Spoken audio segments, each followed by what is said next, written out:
सभी स्टूडेंट का वसी एजुकेशनल एकेडमी में खैर मकदम करते हैं। उम्मीद करते हैं कि आप सभी स्टूडेंट एग्ज़ाम की अच्छे से तैयारी कर रहे होंगे। आज हम लोग क्लास 12th के हिस्ट्री का एक चैप्टर हड़प्पा सभ्यता का क्वेश्चन आंसर देखने वाले हैं। चलिए बिना किसी देरी के क्लास शुरू करते हैं। पहला प्रश्न क्या दिया हुआ है? सिंधु घाटी सभ्यता और किस नाम से जाना जाता है? तो किस किस नाम से जाना जाता है? हड़प्पा सभ्यता के नाम से जाना जाता है, कांस्य सभ्यता के नाम से जाना जाता है, नगरीय सभ्यता के नाम से जाना जाता है। हड़प्पा सभ्यता क्यों कहा जाता है? क्योंकि दयाराम साहनी द्वारा सबसे पहले हड़प्पा नगर की खोज की गई, इसलिए इसे हड़प्पा सभ्यता कहा जाता है। कांस्य सभ्यता क्यों कहा जाता है? क्योंकि यहाँ बहुत सारे सामान कांस्य के प्राप्त हुए थे, इसलिए इसे कांस्य सभ्यता कहा जाता है। और नगरीय सभ्यता इसलिए कहा जाता है क्योंकि यहाँ बड़े बड़े नगर थे, इसलिए इसे नगरीय सभ्यता कहा जाता है। अगला प्रश्न क्या दिया हुआ है कि सर्वप्रथम हड़प्पा टीले का उल्लेख किसने किया था? तो किसने किया था? चार्ल्स मेसन ने किया था। कब किया था? तो 1826 ईस्वी को किया था। अगला प्रश्न देखते हैं क्या दिया हुआ है। कोलकाता में एशियाटिक सोसाइटी की स्थापना कब और किसने की? कब और किसने की? तो कब की? 1784 ईस्वी को विलियम जोन्स ने की। अगला प्रश्न क्या दिया हुआ है कि 1861 ईस्वी में भारत में पुरातत्व विभाग की स्थापना किसने की? तो किसने की? अलेक्जेंडर कनिंघम ने। किसने की? अलेक्जेंडर कनिंघम ने की। अलेक्जेंडर कनिंघम को भारतीय पुरातत्व विभाग का पिता भी कहा जाता है। अगला प्रश्न देखते क्या दिया हुआ है कि सिंधु घाटी सभ्यता में सर्वप्रथम किस नगर की खुदाई की गई? तो किस नगर की खुदाई की गई थी? हड़प्पा नगर की खुदाई की गई थी। और अगर आपसे ये पूछ लिया जाए तो किसने की थी? दयाराम साहनी ने की थी। कब की थी? तो 1921 में की थी। अगला प्रश्न क्या दिया हुआ है कि 1922 ईस्वी में मोहनजोदड़ो की खोज की किसने की? तो 1922 ईस्वी में मोहनजोदड़ो की खोज किसने की? राखलदास बनर्जी ने की। अगला प्रश्न देखते हैं क्या दिया हुआ है।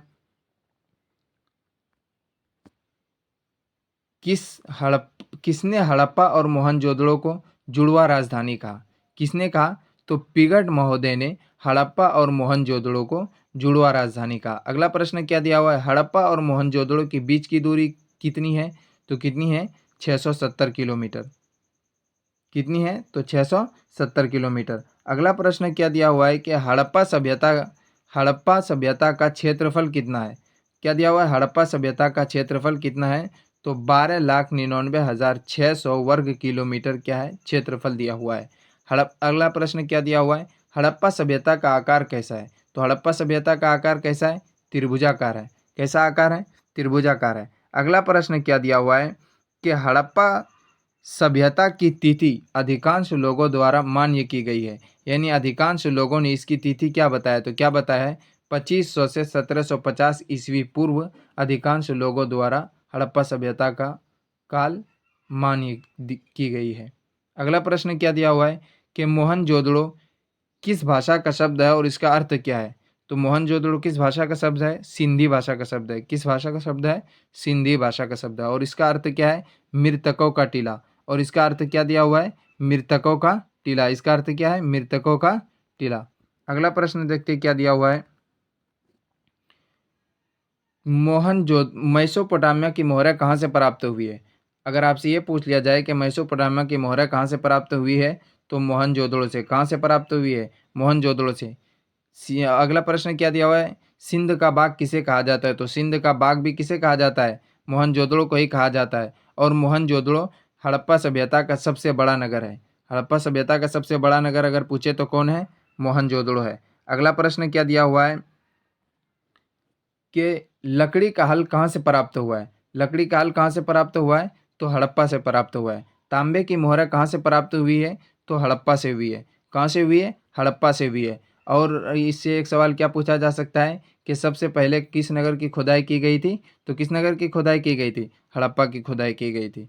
अगला प्रश्न क्या है? गोदीपाड़ा कहाँ स्थित है? तो गोदीपाड़ा कहाँ स्थित है? लोथल। लोथल कहाँ स्थित है? गुजरात में।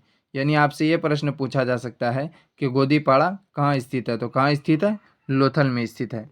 अगला प्रश्न देखते क्या दिया हुआ है कि बेलनाकार मोहरें कहाँ से प्राप्त हुई है? तो बेलनाकार मोहरें कहाँ से प्राप्त हुई है? कालीबंगान से। कहाँ से प्राप्त हुई है? कालीबंगान से प्राप्त हुई है। और कालीबंगान कहाँ स्थित है? राजस्थान में स्थित है। अगला प्रश्न क्या दिया हुआ है? अंगूठियाँ, नाक व कान की बालियाँ, मछली पकड़ने वाले कांटा, मिट्टी से बने खिलौने कहाँ से प्राप्त हुए हैं? तो बनवाली से हुए। कहाँ से प्राप्त हुए ये सब सारी चीज़ें? बनवाली से। बनवाली कहाँ स्थित है? तो हरियाणा में स्थित है। अगला प्रश्न देखते क्या दिया हुआ है कि हड़प्पा सभ्यता में प्राप्त अवतल चक्की पर किसने प्रकाश डाला था? तो किसने प्रकाश डाला था? अर्नेस्ट मैके ने। किसने प्रकाश डाला था? अर्नेस्ट मैके ने। अगला प्रश्न क्या दिया हुआ है? हड़प्पा सभ्यता में सबसे बड़ा स्नानघर कहाँ स्थित है?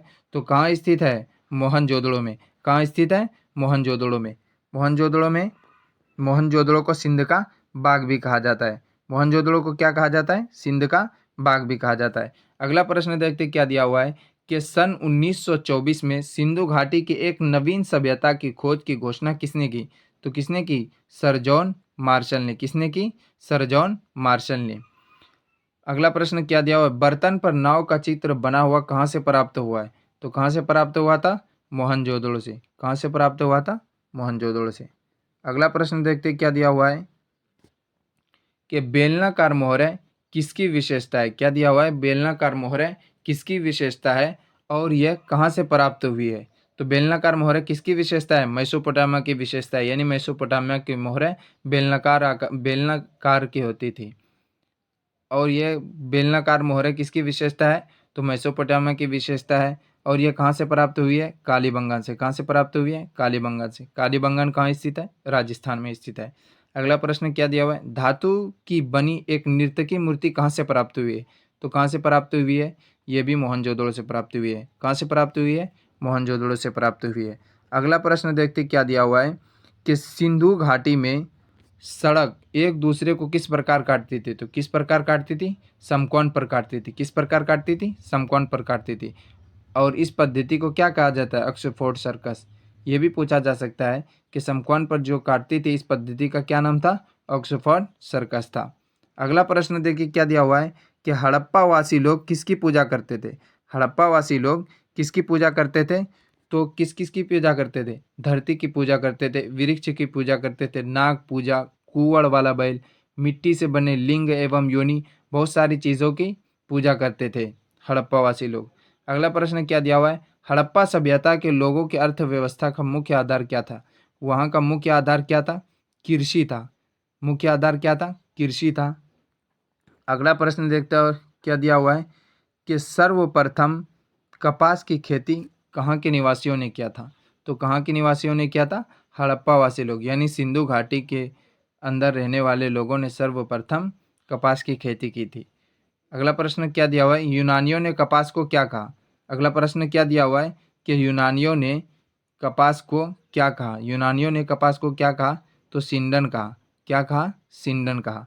अगला प्रश्न देखते क्या दिया हुआ है? मार्शल मैके मार्शल मैके एवं एस आर राव हड़प्पा सभ्यता के पतन का एकमात्र कारण बताते हैं। क्या बताते हैं? बाढ़। यानी कि हड़प्पा सभ्यता के पतन का कारण बाढ़ जो बताते हैं, कौन कौन बताते हैं? मार्शल मैके एवं एस आर राव। अगला प्रश्न देखिए क्या दिया हुआ है? किसने माना कि हड़प्पा सभ्यता के पतन का कारण बाह्य आक्रमण है? किसने माना? मार्टन व्हीलर, गार्डन चाइल्ड एवं पिगट ने क्या माना कि हड़प्पा के पतन का कारण क्या है? बारह आक्रमण है। अगला प्रश्न देखते क्या दिया हुआ है कि हड़प्पा सभ्यता के नगरों का विनाश जलवायु परिवर्तन किसने माना? तो किसने माना? बीबी लाल ने। एकमात्र ये आदमी थे इन्होंने ये माना कि हड़प्पा सभ्यता का विनाश किस कारण हुआ है? जलवायु परिवर्तन के कारण। अगला प्रश्न क्या दिया हुआ है? सिंधु सभ्यता के निवासियों ने किस लिपि का आविष्कार किया था? किस लिपि का आविष्कार किया था? भाव चित्रात्मक लिपि। किस लिपि का आविष्कार किया था? भाव चित्रात्मक लिपि। अगला प्रश्न देखते क्या दिया हुआ है कि सिंधु घाटी के निवासियों को किस धातु का ज्ञात नहीं था? तो किस धातु का ज्ञात नहीं था? लोहा का ज्ञात नहीं था। अगला प्रश्न क्या दिया हुआ है कि भारतीय पुरातत्व का पिता किसे कहा जाता है? तो किसे कहा जाता है? एलेक्जेंडर कनिंघम को कहा जाता है। किसे कहा जाता है? एलेक्जेंडर कनिंघम को कहा जाता है। भारतीय पुरातत्व की स्थापना कब की गई थी भारत में?